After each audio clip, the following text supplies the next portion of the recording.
Hello students, मैं सौरभ अवस्थी आपके लिए इस वीडियो में लेके आया हूँ भारत में राष्ट्रवाद। ये कक्षा 10 का टॉपिक है।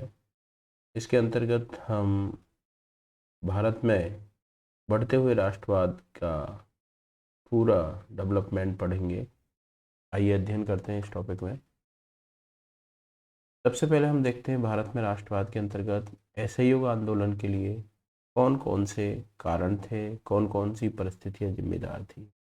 ये आपको 2 मार्कर्स या 3 मार्कर्स के रूप में मिल सकता है। 2 मार्कर्स के रूप में भी आ सकता है आपके सामने और 3 मार्कर्स के रूप में भी आ। देखिए, सबसे पहले हम देखते हैं कि कौन कौन सी परिस्थितियाँ जिम्मेदार थी। सबसे पहले हम देखें कुछ आर्थिक परिस्थितियाँ जिम्मेदार थी। तो ऐसी कौन कौन सी परिस्थितियाँ थी जो असहयोग आंदोलन के उत्तरदायी बनी। देखिए, पहला, विश्व युद्ध के कारण रक्षा व्यय में भारी इजाफा हो गया था। देखिए, प्रथम विश्व युद्ध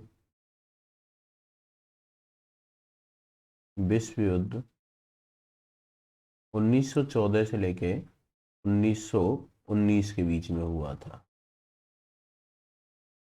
1914 से लेके 1919 के बीच में हुआ था।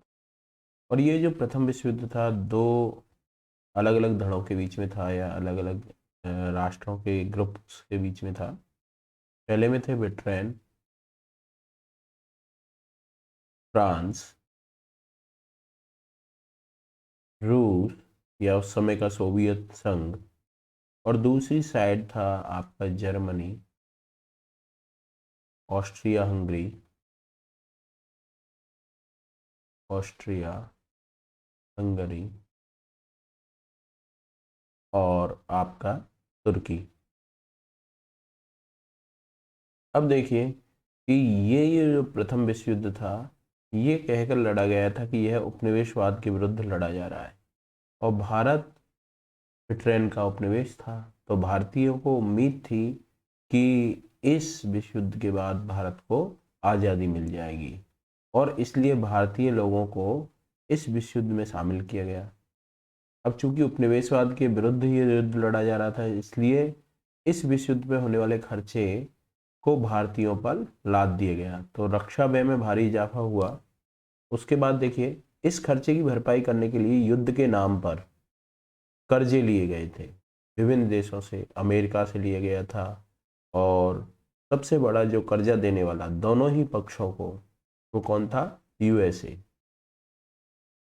अब इस कर्जे की भरपाई करने के लिए भारतीयों के करों में वृद्धि कर दी गई थी। भारतीय लोगों पर टैक्स लाद दिए गए थे, सीमा शुल्क बढ़ा दिए थे, यानी विदेशों से जो वस्तुएं आती थी उनके ऊपर भी कस्टम ड्यूटी बढ़ा दी थी। देखिए, आयकर बढ़ा दिया था, लोगों की आय पर और टैक्स लगा दिया था। तो ये तीनों चीजें, करों में वृद्धि कर दी गई विभिन्न वस्तुओं के ऊपर, जो विभिन्न वस्तुएं जो बाहर से आती थी भारत के अंतर्गत आयात होकर, उनके ऊपर टैक्स लगा दिए, सीमा शुल्क बढ़ा दिए गए और लोगों की आय पर भी शुल्क बढ़ा दिया गया। युद्ध के दौरान इन तीनों कारणों से, जो मैंने ऊपर बताए कि करों में वृद्धि कर दी गई, सीमा शुल्क में वृद्धि और इनकम टैक्स के कारण वस्तुओं की कीमतें तेजी से बढ़ती जा रही थी। अब देख लेते हैं कुछ राजनीतिक परिस्थितियां भी थी इस असहयोग आंदोलन के लिए उत्तरदायी। कौन कौन सी राजनीतिक परिस्थितियां हैं? देखिए, गांवों में सिपाहियों को जबरन भर्ती किया जा रहा था। हमने देखा कि प्रथम विश्व युद्ध भारत ही नहीं, पूरे विश्व के देशों को प्रभावित किया। और चूंकि इस काल में यूरोप में बहुत अधिक लोगों की मृत्यु हो गई थी और बहुत सारे लाखों लोग घायल हो गए थे, तो इतना बड़े पैमाने पर पहली बार युद्ध लड़ा जा रहा था। इसलिए जब युद्ध में सैनिकों की कमी पड़ी तो उन्होंने भारत से गांवों से लोगों को जबरदस्ती से सेना में भर्ती किया, जिसका विरोध हुआ। देखिए, 1918-19 में और 1920-21 में हमारे यहाँ पे भारत में बहुत सारे हिस्सों में फसलें खराब हो गई थी और जिसके कारण खाद्य पदार्थों की कमी पैदा हो गई थी। खाद्य पदार्थों की कमी यानी अभाव पैदा हो गया था। उसी समय एक और समस्या पैदा हो गई थी, फ्लू की बीमारी। ये फ्लू की बीमारी दूसरी ओर से खाद्य की कमी, लोगों को जबरन भर्ती किया जा रहा है, इन सब चीज़ों का कहीं ना कहीं भारत में एक व्यापक विरोध का स्वर दिखाई दिया। 1920 की जनगणना के मुताबिक भारत में ये जो फसलें खराब हो गई थी, अकाल पड़ गया था और ये फ्लू की बीमारी या महामारी के कारण लगभग 120 से 130 लाख लोग मारे गए। यानी लोगों की इस काल में बहुत सारे लोग काल के गर्त में समा गए, यानी मृत्यु को प्राप्त हो गए। तो ये बात आपको ध्यान रखना है। राजनीतिक परिस्थितियां कौन सी थी? ये सभी परिस्थितियां उत्तरदायी थी असहयोग आंदोलन के कारण के रूप में। तो आपको ध्यान रखना है कि आर्थिक परिस्थितियां कौन कौन सी थी। आर्थिक परिस्थितियों में रक्षा व्यय, विश्व युद्ध में रक्षा व्यय में भारी इजाफा हो गया था और इस रक्षा व्यय को पूर्ति करने के लिए यूएसए से युद्ध के नाम पर कर्जे लिए गए थे। इस कर्जे की पूर्ति के लिए विभिन्न वस्तुओं पर कर बढ़ा दिया गया था, कस्टम ड्यूटीज यानी सीमा शुल्क बढ़ा दिए गए थे और आपके इन लोगों की आय पर क्या लगाना चालू कर दिया था? टैक्स लगाना चालू कर दिया था। इससे वस्तुओं की कीमतों में वृद्धि हो गई थी। साथ ही लोगों में कुछ जबरन भर्ती को लेके विश्व युद्ध में, प्रथम विश्व युद्ध में लोगों को जबरन भर्ती किया जा रहा था सेना में, इसको लेकर जबरदस्त विरोध था। इसके अलावा फसलें खराब हो गई थी, फ्लू की बीमारी थी, दुर्भिक्ष था। ये सभी कारण उत्तरदायी कारण थे जिनके कारण असहयोग आंदोलन की परिस्थितियां बनी। अब हम देखते हैं नेक्स्ट, सत्याग्रह का विचार। देखिए यहां से आपको 2 मार्कर आ सकता है। सत्याग्रह क्या है? तो आपको ध्यान रखना है सत्याग्रह की डेफिनेशन क्या है। देखिए सत्याग्रह का अर्थ है सत्य के लिए आग्रह। ये 2 शब्दों से मिलकर बना है, सत्य के लिए आग्रह। यहाँ पे सत्य की क्या डेफिनेशन है? यानी जो न्यायपूर्ण है वह सत्य कहलाता है। जो न्यायपूर्ण है उसका साथ देना सत्याग्रह कहलाता है। इसके अलावा हम देखते हैं दूसरी कैरेक्टरिस्टिक्स क्या है कि सत्याग्रही व्यक्ति होता है या जो सत्याग्रह का पालन करता है वो अहिंसा में विश्वास रखता है, यानी वो हिंसा में विश्वास नहीं करता है। इसके अलावा देखिए सत्याग्रही शारीरिक बल में विश्वास नहीं करता, यानी फिजिकल पावर में विश्वास नहीं करता, बल्कि आत्मिक बल में, आत्मा बल, जो आत्मा का जो बल होता है उसमें विश्वास करता है। तीसरा क्या है, चौथा जो इसका कैरेक्टरिस्टिक्स है, सत्याग्रही स्वयं को कष्ट देकर अपने जो सामने वाले जो दमनकारी शत्रु है उसके हृदय परिवर्तन में विश्वास रखता है। तो ये आपको ध्यान रखिएगा 4 कैरेक्टरिस्टिक्स हैं। अहिंसा में पहली बात तो क्या है, सत्याग्रह का अर्थ है जो न्यायपूर्ण है उसका साथ देना।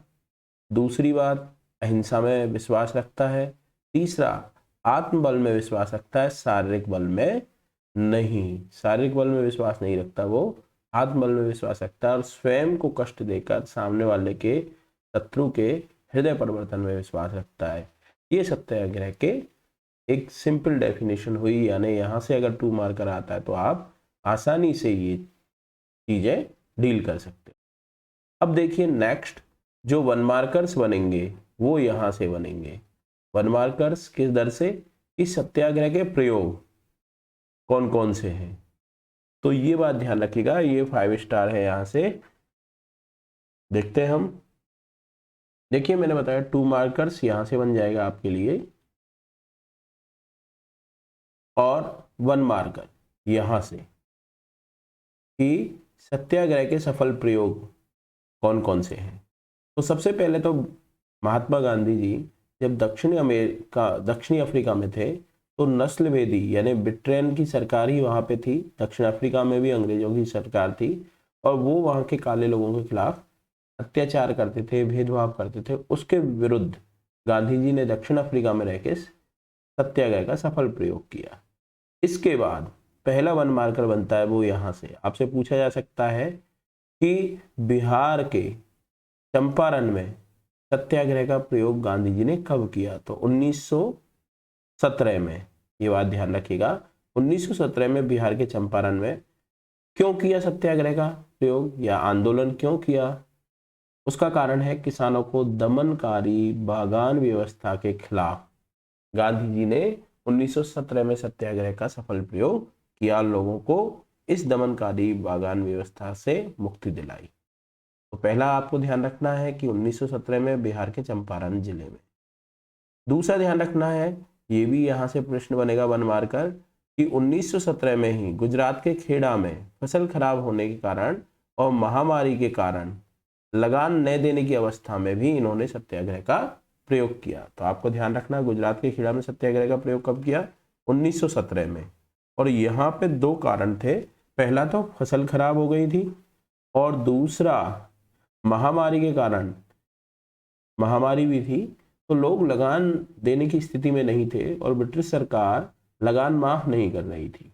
तो इसके खिलाफ गांधी जी ने यहाँ पे सत्याग्रह का आंदोलन चलाया 1917 में ही। और तीसरा है, यहाँ से भी वन मार्कर आपके लिए आ सकता है, कि अहमदाबाद में कपड़ा मिल के मजदूरों के समर्थन में सत्याग्रह का प्रयोग कब किया? 1918 में। तो दे बात ध्यान रखिएगा, चंपारण में और खेड़ा में 1917 में सत्याग्रह किया और 1918 में अहमदाबाद के कपड़ा मिल के मजदूरों के समर्थन में सत्याग्रह का आंदोलन किया। जो एक नेक्स्ट और वन मार्कर बनता है वो यहाँ से बनता है गांधी जी के दक्षिण अफ्रीका से लौटने पे, कि महात्मा गांधी जी दक्षिण अफ्रीका से भारत कब लौटे? जनवरी 1915। तो ये बात ध्यान रखिएगा आप, यहाँ से ये वाला सत्याग्रह के सफल प्रयोग, ये आप 5 स्टार मानिएगा वन मार्कर्स के लिए। 1 नंबर का प्रश्न यहाँ से पूछा जाएगा 2 मार्कर्स और 3 मार्कर्स, ये 3 मार्कर्स के रूप में भी आपसे पूछा जा सकता है कि आप बताइए सत्याग्रह का क्या तात्पर्य। नेक्स्ट चलते हैं, अब हम देखते हैं रॉलेट एक्ट को। रॉलेट एक्ट कब आया? सबसे पहला प्रश्न वन मार्कर के रूप में पूछा जा सकता है, 1919 में आया। यह क्या था? देखिए, इस कानून के जरिए सरकार को राजनीतिक गतिविधियों को कुचलने और राजनीतिक कैदियों को 2 साल तक बिना मुकदमा चलाए जेल में बंद रखने का अधिकार मिल गया।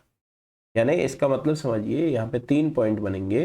पहला, राजनीतिक गतिविधियों को कुचलने का और राजनीतिक कैदियों को 2 साल तक बंद रखने का। दूसरा क्या उद्देश्य है? राजनीतिक कैदियों को 2 साल तक। तीसरी विशेषता क्या है? बिना मुकदमा चलाए जेल में बंद रखने का अधिकार मिल गया। यानी ये एक ऐसा कानून था जो इसका मुख्य उद्देश्य क्या था? राजनीतिक गतिविधियों को चलने का था। इसके जरिए राजनीतिक कैदियों को 2 साल तक बिना मुकदमा चलाए जेल में बंद करने का प्रावधान मिल गया था। तो ये बात ध्यान रखिएगा, रॉलेट एक्ट क्या है, कब आया। अब तीसरी बात क्या है कि गांधी जी ने रॉलेट एक्ट के विरुद्ध नागरिक अवज्ञा आंदोलन कब चालू किया? ये देखिए, महात्मा गांधी जी ने इस अन्यायपूर्ण कानून को, कि भाई मुकदमा चलाने का अधिकार तो व्यक्ति को होना चाहिए, उसको बिना मुकदमा चलाए 2 वर्ष की कैद देना या जेल में बंद कर देना, ये गलत था। इसलिए महात्मा गांधी जी ने इस कानून को काला कानून भी कहा गया। क्या कहा? काला कानून कहा रॉलेट एक्ट को। और इसके विरोध में एक नागरिक अवज्ञा आंदोलन आरंभ किया। कब किया? ये डेट याद रखिएगा, 6 अप्रैल 1919 को। तो ये सबको ध्यान रखनी है कि रॉलेट एक्ट के विरोध में नागरिक अवज्ञा आंदोलन कब चालू किया? 6 अप्रैल 1919 को। देखिए, अब कौन कौन से कार्यक्रम रखे गए इस रॉलेट एक्ट के विरोध में। विभिन्न शहरों में रैली जुलूस का आयोजन किया गया। रेलवे वर्कशॉप्स में कामगार जो वहाँ पे मजदूर थे वो हड़ताल पे चले गए इसके विरोध में। दुकानें बंद कर दी गई। इस व्यापक जनउभार से चिंतित होकर रेलवे और टेलीग्राफ जैसी संचार सुविधाओं के भंग हो जाने की आशंका से भयभीत अंग्रेजों ने या अंग्रेजी सरकार ने राष्ट्रवादियों का दमन आरंभ कर दिया। उनको कहीं ना कहीं प्रताड़ित करना आरंभ कर दिया। देखिए कैसे, अमृतसर के बहुत सारे स्थानीय नेता, जिसमें आपके डॉक्टर सतपाल और सैफुद्दीन किचलू थे, उनको हिरासत में ले लिया। गांधी जी के दिल्ली में प्रवेश करने पर पाबंदी लगा दी गई। दूसरा एक महत्वपूर्ण दमन का इम्पोर्टेंट आपको पॉइंट है। इसके अलावा 10 अप्रैल को पुलिस ने अमृतसर में मार्शल लॉ लगा दिया और इस दौरान जो वहाँ का जनरल डायर था उसको इसकी कमांड सौंप दी थी। तो देखिए, कहीं ना कहीं पृष्ठभूमियां तैयार हो गई। अमृतसर में स्थानीय नेताओं को गिरफ्तार कर लिया, डॉक्टर सैफुद्दीन किचलू और डॉक्टर सतपाल। गांधी जी जब उनसे मिलने जा रहे थे इसके विरोध में, तो उनको दिल्ली में ही रोक दिया, दिल्ली से आगे बढ़ने नहीं दिया। और 10 अप्रैल को पूरे अमृतसर में मार्शल लॉ लगा दिया और जनरल डायर को वहां का पुलिस की कमांड सौंप दी गई। देखिए, अब आता है ये 2 मार्कर के रूप में भी पूछा जा सकता है, 1 मार्कर के में भी आ सकता है आपसे, और 3 मार्कर के रूप में भी आ सकता है। देखिए क्या है जलियांवाला हत्याकांड। पहली बात, 2017 में 2 मार्कर्स के रूप में यहाँ से प्रश्न पूछा है, जलियांवाला बाग हत्याकांड पर संक्षिप्त टिप्पणी कीजिए।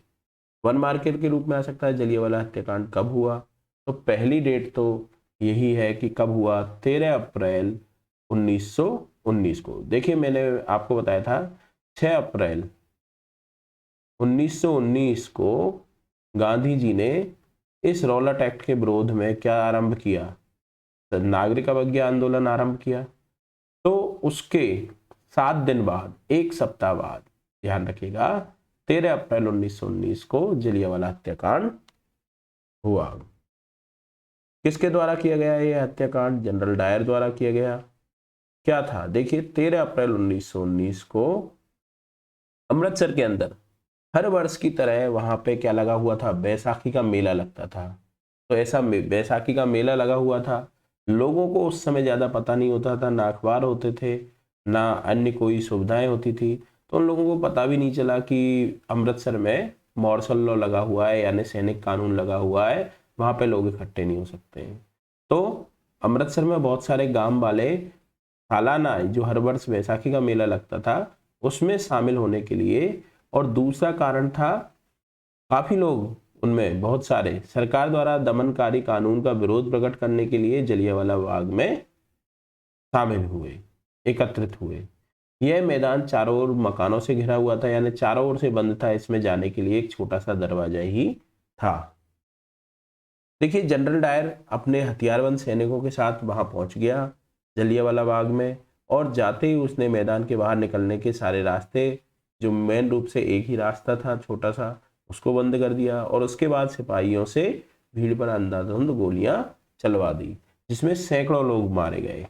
तो आपको ध्यान रखना है, लगभग सरकारी आंकड़ा था 379 का, लेकिन 1000 से ऊपर इस हत्याकांड में लोग मारे गए।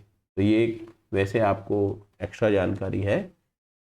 देखिए, जलियांवाला बाग हत्याकांड की प्रतिक्रियाएं क्या हुई इसके बाद। ये घटना हो गई 13 अप्रैल 1919 को, जनरल डायर द्वारा सैकड़ों लोगों को मरवा दिया गया था। वास्तविक आंकड़ा बहुत अधिक था जो सरकार ने बताया था उसके तुलनात्मक रूप से। देखिए, उत्तर भारत में बहुत सारे सड़कों में, शहरों में लोगों ने सड़कों पर उतरने लगे और सरकार के विरोध में विरोध प्रदर्शन करने लगे। हड़तालें होने लगी अलग अलग जगह पे, लोग पुलिस से मोर्चा लेने लगे, यानी पुलिस से लड़ने झगड़ने लगे, सरकारी इमारतों पर हमला करने लगे। तो ये सारी की सारी परिस्थितियां हमारे सामने आई। तो आपको ध्यान रखना है कि पूछा जाए कि जलियांवाला हत्याकांड के बाद क्या प्रतिक्रिया होने लगी। लोग सड़कों पर आने लगे, हड़तालें होने लगी, पुलिस से लड़ने लगे, सरकारी इमारतों पर हमला करने लगे।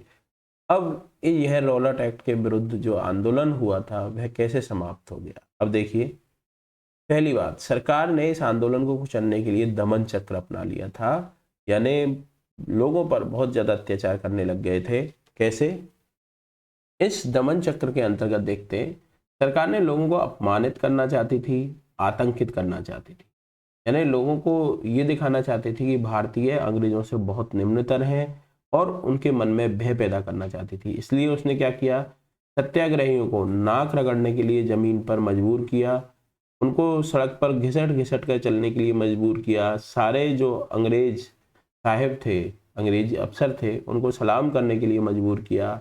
लोगों को कोड़े मारे गए, लोगों को मारा पीटा गया, गांवों में बम बरसाए गए। पंजाब के गुजरांवाला नाम का गांव था, उसमें बम बरसाए गए। तो यानी लोगों को बहुत तरीके से भयभीत कर दिया गया था, आतंकित कर दिया गया था। और इस बढ़ती हुई हिंसा को देखते हुए गांधी जी ने आंदोलन वापस ले लिया। उन्होंने कहा भाई कि एक आंदोलन की वजह से बेगुनाह लोगों को परेशान किया जा रहा है, उनको मारा जा रहा है, पीटा जा रहा है, प्रताड़ित किया जा रहा है, तो इस वजह से उन्होंने ये आंदोलन वापस ले लिया।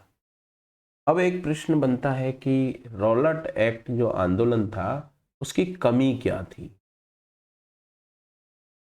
कमी आपसे पूछा जाए तो आपको क्या बताना है। देखिए, इसकी कमी क्या है कि ये आंदोलन एक बड़ा आंदोलन था जो पहली बार भारत में उपजा था। रॉलेट एक्ट के विरोध में जो आंदोलन खड़ा हुआ था बहुत बड़ा आंदोलन था, लेकिन फिर भी इसकी कमी क्या थी कि ये मुख्य रूप से अभी भी शहरों और कस्बों तक ही सीमित था। यानी इसने अभी तक गांवों से लोगों को शामिल नहीं किया था, गांवों के लोग इस आंदोलन में शामिल नहीं थे। ये इस रॉलेट एक्ट के विरोध में जो आंदोलन उपजा था, नागरिक सविनय अवज्ञा आंदोलन, उसके विरोध में जो विद्रोह हुआ, उसके विरोध में जो आंदोलन उपजा, उसकी कमी है कि ये केवल अभी शहरों और कस्बों तक ही सीमित था, गांवों तक प्रसारित नहीं हुआ था। अब देखिए, अगला आंदोलन है खिलाफत आंदोलन। यहाँ से भी आपसे 2 मार्कर्स पूछा जा सकता है, 1-2 1 मार्कर बनेंगे, 3 मार्कर्स के रूप में भी आ सकता है। तो आप इसको ध्यान रखिएगा कि खिलाफत आंदोलन क्या था। मैंने आपको बताया था कि प्रथम विश्व युद्ध में 2 धड़े थे, एक और ब्रिटेन था, एक और फ्रांस था इसी ओर, और तीसरा इनकी ओर था सोवियत रूस, दूसरी ओर था जर्मनी, ऑस्ट्रिया हंगरी,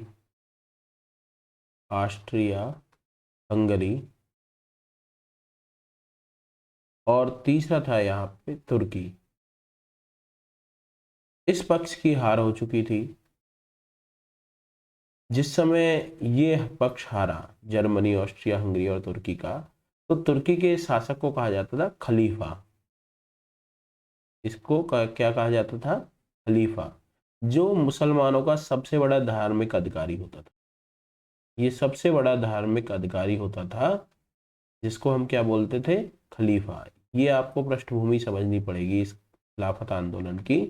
ये सबसे बड़ा धर्माधिकारी कौन था? खलीफा था, जो तुर्की का शासक था या राजा था। और इस पक्ष की हार हो गई थी, तो मुसलमानों को एक डर लगने लगा था कि ये जीतने वाला जो पक्ष है, ब्रिटेन, फ्रांस और सोवियत रूस का, ये हारने वाले पक्ष के ऊपर बहुत सारी अपमानजनक संधियां ला देगा, जिससे खलीफा का अपमान होगा। और खलीफा के सम्मान को बचाने के लिए एक आंदोलन भारत में आरंभ हुआ, जिसको खिलाफत आंदोलन कहते हैं। देखिए,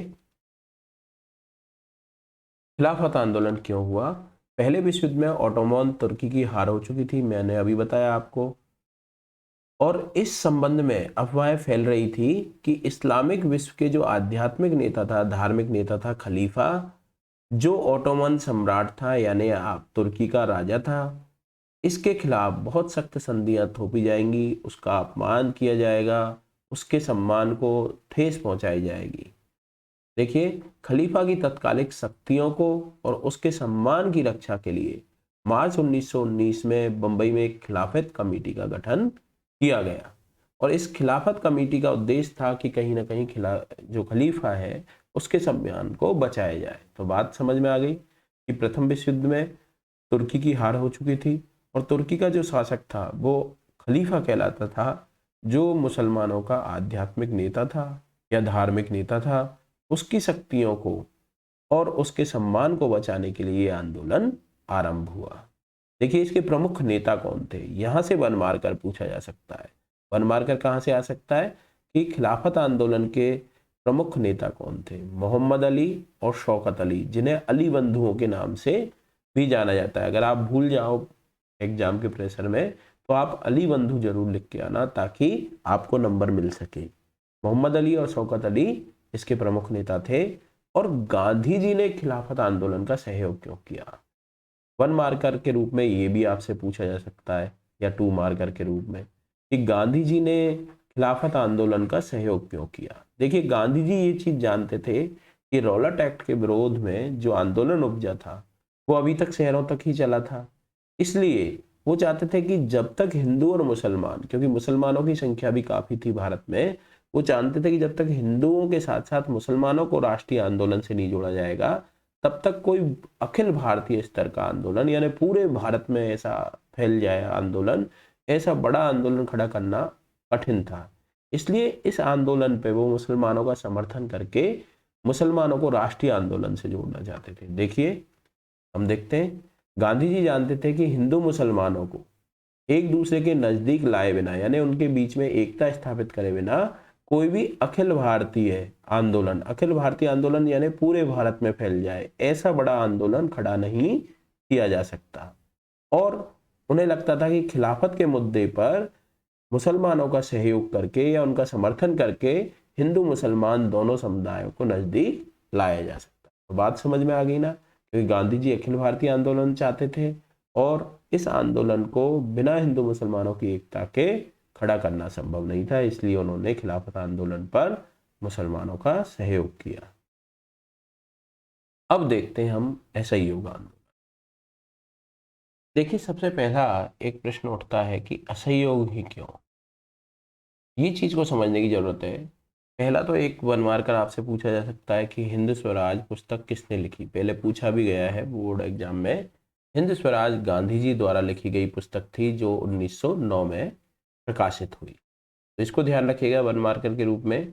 अपनी प्रसिद्ध पुस्तक हिंद स्वराज में गांधी जी ने क्या कहा था? वो मानते थे कि अंग्रेजों का जो भारत में शासन स्थापित हुआ है वह भारतीय लोगों के सहयोग से चल रहा है, और अगर भारतीय लोग उनका सहयोग करना बंद कर दें तो उनका ब्रिटिश शासन है वो 1 साल के अंतर्गत ही समाप्त हो जाएगा और स्वराज की स्थापना हो जाएगी। देखिए, गांधी जी क्या मानते थे कि भारत में जो ब्रिटिश शासन था वह किनके सहयोग से चल रहा था? भारतीय लोगों के सहयोग से चल रहा था, भारतीयों के सहयोग से स्थापित हुआ था और उन्हीं के सहयोग से चल रहा था, यानी भारतीयों के सहयोग से ही स्थापना हुई थी और यह कंटिन्यू भी भारतीयों के सहयोग से चल रहा था।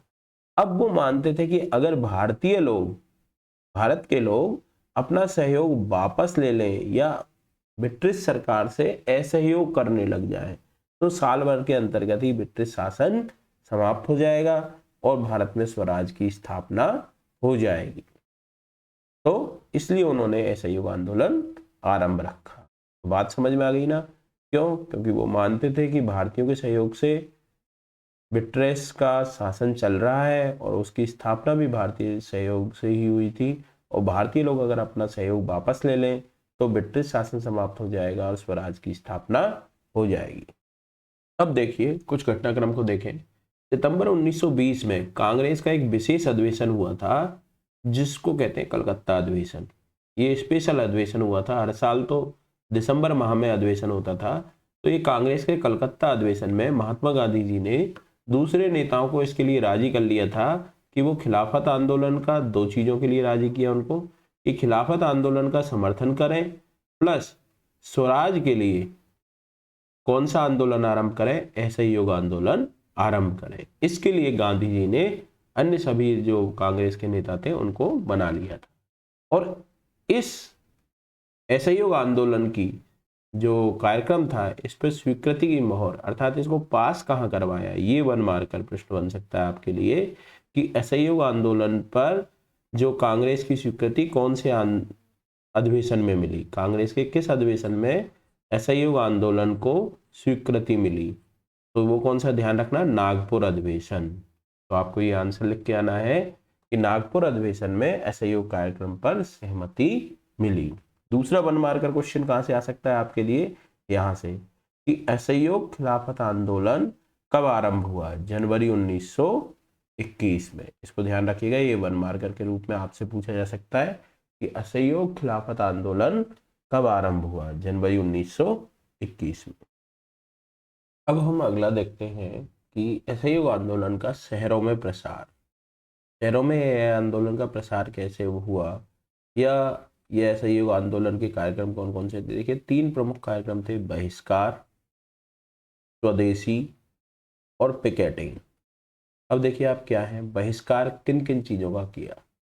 विद्यार्थियों ने स्कूल कॉलेज छोड़ दिए, हेडमास्टर और शिक्षकों ने अपने विद्यालय से इस्तीफे दे दिए, वकीलों ने मुकदमा लड़ना बंद कर दिया।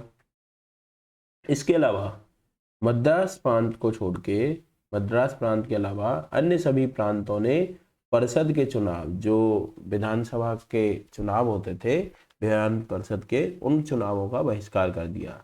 इसके अलावा विदेशी कपड़ों की होली जलाई गई, विदेशी सामान की होली जलाई गई, तो ये बहिष्कार में शामिल थे। विद्यार्थियों ने स्कूल का बहिष्कार करेंगे, शिक्षक हेडमास्टरों ने इसे स्कूल का इस्तीफा दे दिए स्कूल से, वकीलों ने वकीलात का बहिष्कार किया। इसके अलावा राजनेताओं ने विधान परिषदों का बहिष्कार किया, विदेशी सामान का बहिष्कार किया, विदेशी कपड़ों की होली जलाई गई।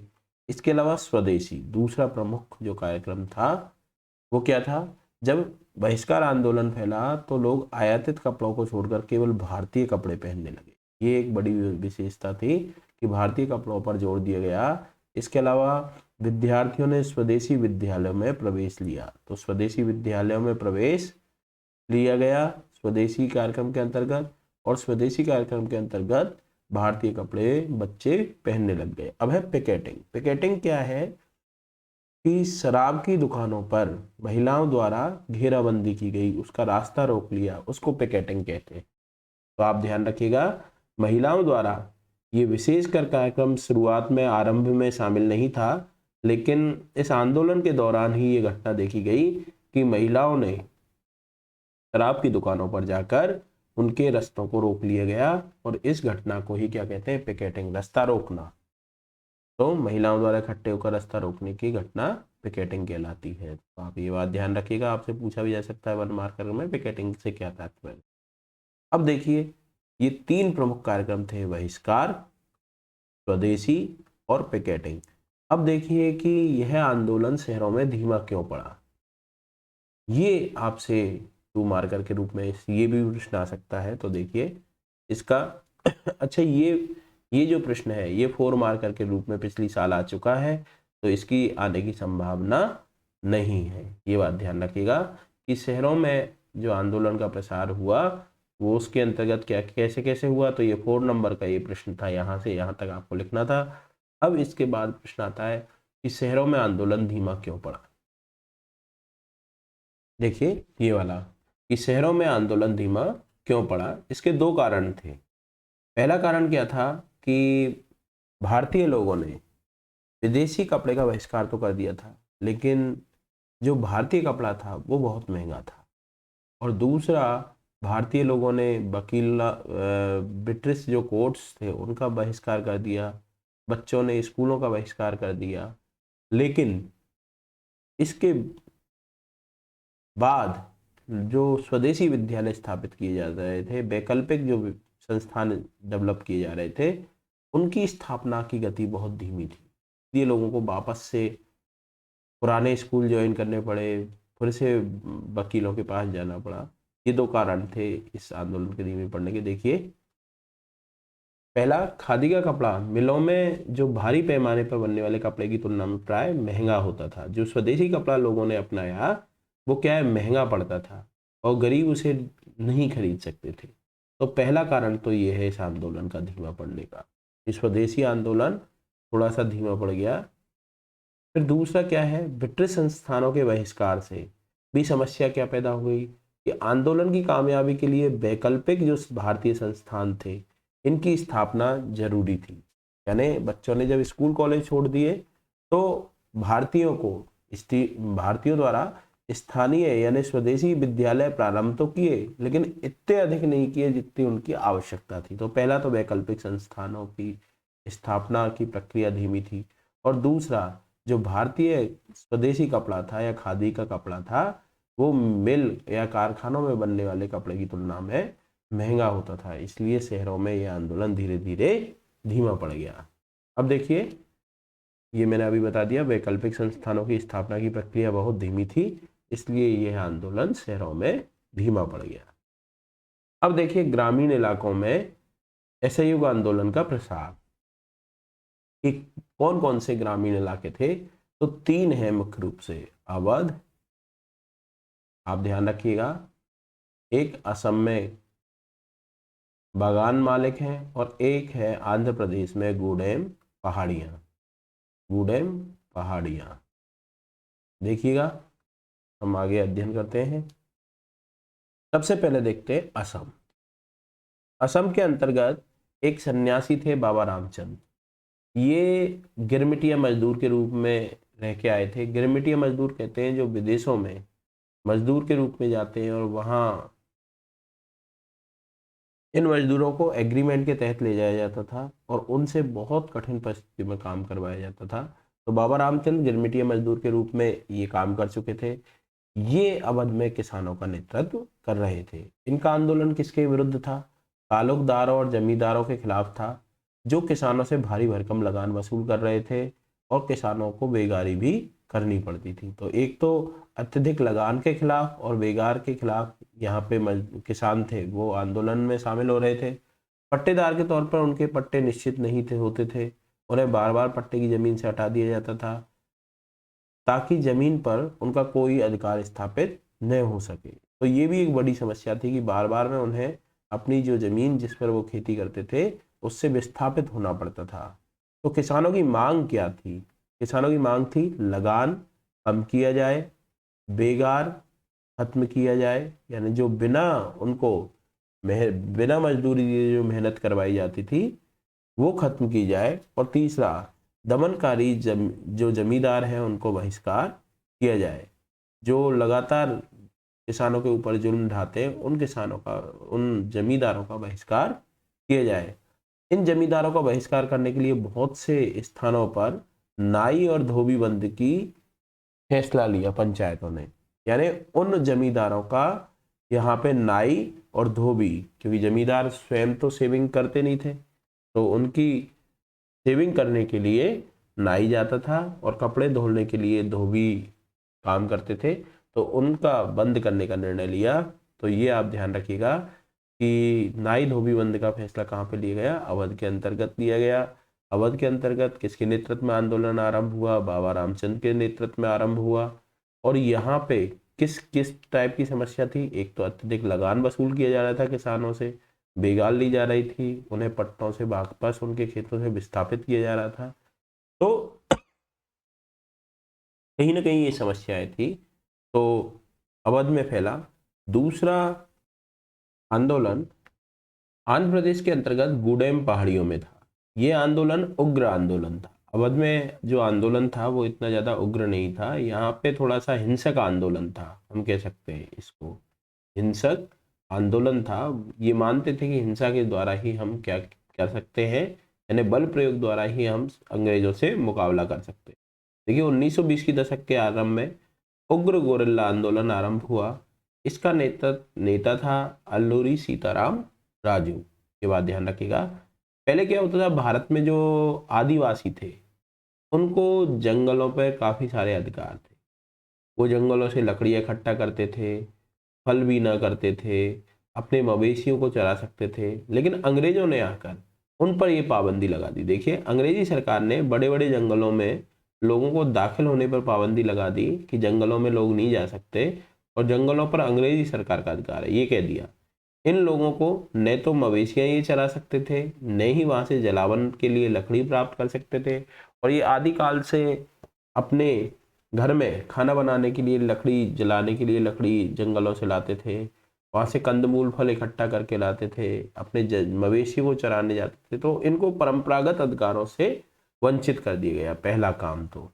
और दूसरा क्या था, न केवल उनको रोजी रोटी से उनकी रोजी रोटी पर इसका असर पड़ रहा था, बल्कि उनके परंपरागत अधिकार छीने जा रहे थे। साथ में उनसे बेगार भी ली जा रही थी।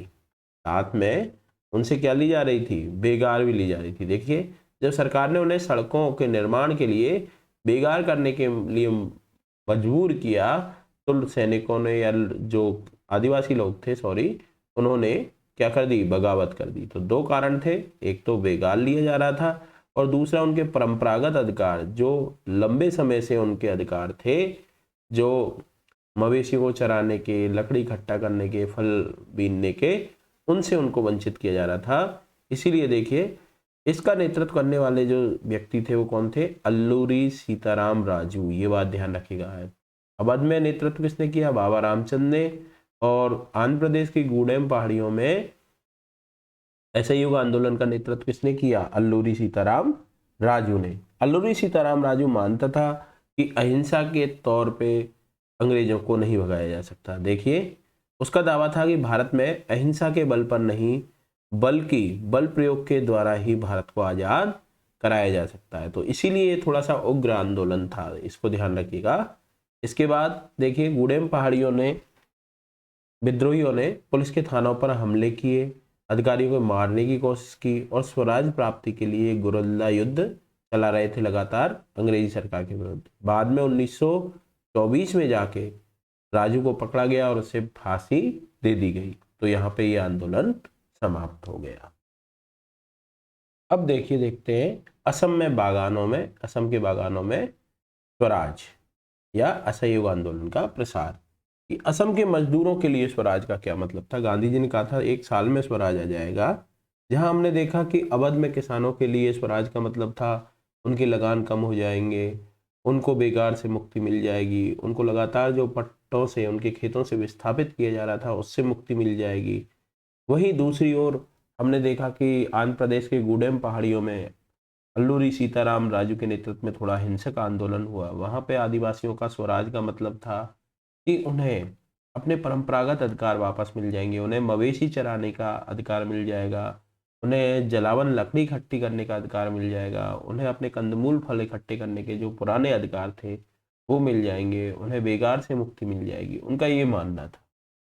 अब देखते हैं हम कि असम के बागान के मालिकों ने, बागान के जो मजदूर थे, उन्होंने स्वराज का क्या मतलब समझा। देखिए असम के बागान मजदूरों के लिए आजादी का मतलब या स्वराज का मतलब था कि वे उन 4 दीवारियों में से जब चाहे आ जा सकते हैं जहां पे उनको बंद करके रखा जाता था।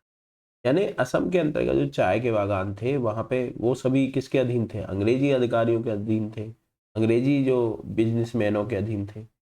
तो वहां पे भारतीय मजदूरों को बंद करके रखा जाता और उनसे बहुत अधिक श्रम लिया जाता था। इस संबंध में एक इनलैंड इमिग्रेशन एक्ट आया था 1859 में, जिसके अंतर्गत भारतीय लोगों को उन बागानों में बंद करके रखा जाता था। उनके लिए ये मतलब था कि ये समाप्त हो जाएगा। देखिए 1859 में 1859 में इनलैंड इमिग्रेशन एक्ट के तहत बागानों में काम करने वाले मजदूरों को बिना इजाज़त बागान से बाहर जाने की छूट नहीं होती थी और यह उन्हें इजाज़त बिरले ही कभी कभार मिलती थी, यानी उनको इजाज़त मिलती ही नहीं थी। तो इन मजदूरों के लिए स्वराज का मतलब क्या था कि उन्हें इस कानून से मुक्ति मिल जाएगी, यानी वो अपने गांव आ जा सकते हैं आसानी से और वापस जब चाहे जब यहाँ पे काम करने के लिए आ सकते हैं। देखिए जब उन्होंने असहयोग आंदोलन के बारे में सुना तो हजारों मजदूर अपने अधिकारियों के आदेश की अवहेलना करने लगे। उन्होंने बागान छोड़ दिए और अपने घर को चल दिए। उनको लगता था कि जब गांधी राज आ रहा है इसलिए अब तो हर एक को गांव में जमीन भी मिल जाएगी खेती बाड़ी करने के लिए। लेकिन वे अपनी मंजिल पर नहीं पहुंच पाए। रास्ते में रेलवे और जो स्टीमर्स थे यानी नावों की हड़ताल हो गई, जिसके कारण वो रास्ते में ही फंस गए और पुलिस द्वारा उनको बंदी बना लिया गया और वापस से बुरी तरीके से पिटाई की गई। तो कहीं ना कहीं इनका जो उत्साह था वो समाप्त हो गया था, यानी इनको ज्यादा कुछ लाभ नहीं मिला था। अब देखिए असहयोग आंदोलन की समाप्ति क्यों हुई और समाप्ति का कारण क्या था। तो ये बात ध्यान रखिएगा, गांधी जी ने कहा था कि असहयोग आंदोलन अहिंसा पर आधारित होगा, हिंसा नहीं की जाएगी। लेकिन हम देखते हैं कि कहीं कहीं ग्रामीण क्षेत्रों में हिंसा भी देखने को मिलती है, जैसे आदिवासी इलाकों में आंध्र प्रदेश के अल्लूरी सीताराम राजू के नेतृत्व में हिंसक आंदोलन रहा।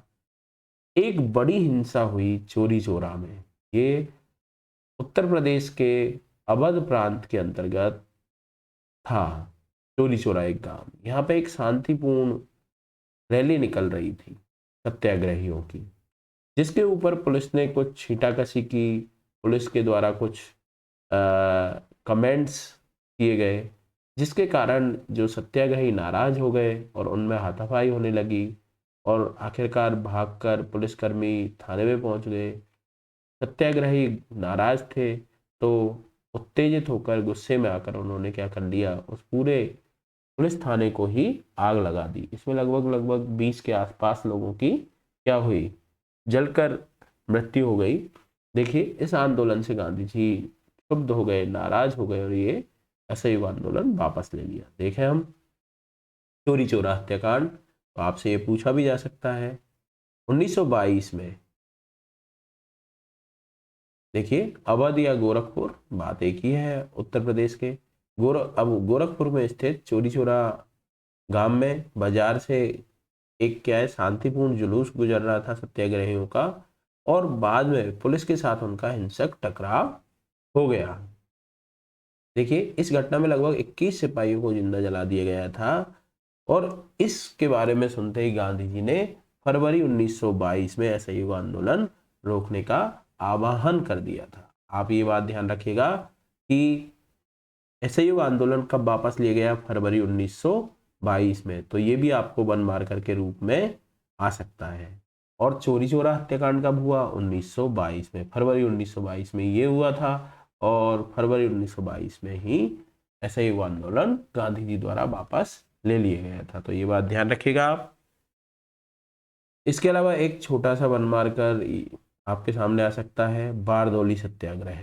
देखिए बारदौली सत्याग्रह क्या था, 1928 में वल्लभ भाई पटेल, जिन्हें हम सरदार पटेल के नाम से जानते हैं, ने गुजरात के बारदौली तालुका में किसानों का नेतृत्व किया, और यह आंदोलन भी भू राजस्व को बढ़ाने के खिलाफ था, क्योंकि अंग्रेजों ने भू राजस्व बढ़ा दिया था, और इसके विरोध में वहाँ के लोगों ने क्या किया था, आंदोलन आरंभ किया, जिस आंदोलन का नेतृत्व करने के लिए कांग्रेस ने किसको भेजा, वल्लभ भाई पटेल को, और यहीं के महिलाओं ने वल्लभ भाई पटेल को सरदार की उपाधि दी थी। देखिए यह बारदौली सत्याग्रह के नाम से भी जाना जाता है, और यह आंदोलन वल्लभ भाई पटेल के सक्षम नेतृत्व में सफल भी रहा था, और सफल रहने के बाद यहाँ की महिलाओं ने वल्लभ भाई पटेल को सरदार की उपाधि भी दी थी। यहाँ पे हम इस वीडियो का और भारत में राष्ट्रवाद का पहला वीडियो समाप्त करता हूँ। दूसरे वीडियो में हम देखेंगे सविनय अवज्ञा आंदोलन की ओर हमारा प्रसार, सविनय अवज्ञा आंदोलन का पूरा अध्ययन करेंगे। इसके अलावा कुछ वन मार्कर्स का भी उसमें देखेंगे, और हम देखेंगे राष्ट्रवाद को बढ़ाने में भारत में कौन कौन से कारक महत्वपूर्ण उत्तरदायी रहेंगे। तो उसके लिए आप दूसरा वीडियो देखिएगा। Do hard work, take care, and good luck for exam.